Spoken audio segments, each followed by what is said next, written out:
Pemirsa Cahaya Pagi, ini soal keberadaan belalang ya, nampaknya sering sekali dianggap sebagai hama. Ya, karena dalam waktu singkat, kawanan belalang bisa menghabiskan tanaman di ladang jagung dan singkong. Namun meski begitu, ternyata belalang nggak sepenuhnya merugikan loh, bahkan bisa mendatangkan berkah tersendiri bagi kita. Salah satunya adalah dengan mengolahnya menjadi olahan yang kaya protein. Seperti apa ya kira-kira? Berikut liputannya. Dengan bilah bambu panjang, rombongan anak-anak ini memang ingin pergi memancing. Tapi bukan ikan yang dicari, melainkan belalang. Ya, serangga yang jago meloncat ini sering terlihat di sekitar ladang ataupun sawah.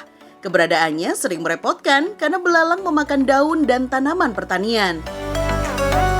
Biasanya kawanan belalang datang di saat musim penghujan, sehingga banyak orang yang berburu mencarinya.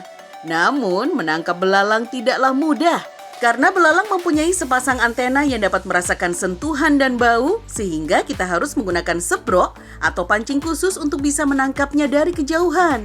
Bagi masyarakat di pesisir selatan Jawa Tengah dan Yogyakarta, belalang cukup terkenal sebagai camilan tradisional. Biasanya cukup digoreng atau dijadikan keripik. Namun kali ini olahan belalang akan dikreasikan bersama intip atau kerak nasi khas Jawa Tengah. Pertama, kita buat intip atau kerak nasinya ya. Seperti membuat nasi pada umumnya, tinggal masukkan beras ke dalam panci berisi air, lalu tambahkan garam secukupnya agar terasa gurih. Kemudian tinggal dimasak sampai menjadi nasi karon. Kalau nasi sudah karon atau setengah matang, saatnya dicetak. Nasi dicetakkan dipanggang di atas bara api hingga kering. Selanjutnya tinggal dijemur di bawah sinar matahari. Intip yang sudah siap tinggal digoreng hingga kecoklatan. Selanjutnya kita masak menu utamanya, yaitu belalang bacem. Siapkan bawang merah, bawang putih, ketumbar, dan kemiri, lalu haluskan semua bumbu.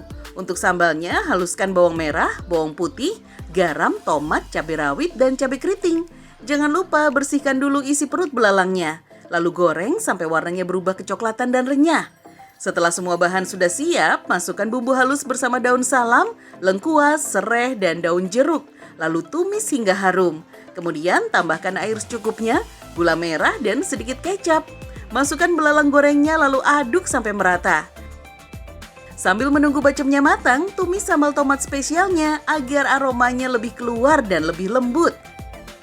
Bagi sebagian warga, belalang dapat dijadikan sebagai penganan alternatif pengganti ayam, daging, atau ikan. Daging belalang punya kandungan protein yang tinggi, tapi rendah mineral dan kolesterol. Bahkan menurut penelitian, kandungan proteinnya lebih tinggi dibandingkan udang windu. Karena kandungan protein yang sangat tinggi, konsumsi belalang dapat membantu meremajakan kulit, merawat kesehatan tulang dan gigi, serta baik untuk bayi dalam kandungan ibu hamil.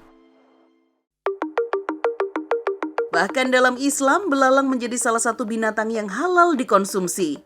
Rasulullah bersabda, "Dihalalkan bagi kalian 2 bangkai dan 2 darah. 2 bangkai yaitu bangkai belalang dan ikan, sedangkan 2 darah yaitu limpa dan hati." Hadis riwayat Baihaqi. Bahkan dalam berbagai riwayat dijelaskan, Rasulullah SAW dan para sahabat menjalani 7 kali peperangan dengan berbekal konsumsi belalang. Hal ini seperti hadis yang diriwayatkan dari sahabat Abdullah bin Abi Aufa. Kami berperang bersama Rasulullah dalam 7 peperangan dengan mengkonsumsi belalang. Hadis riwayat Muslim.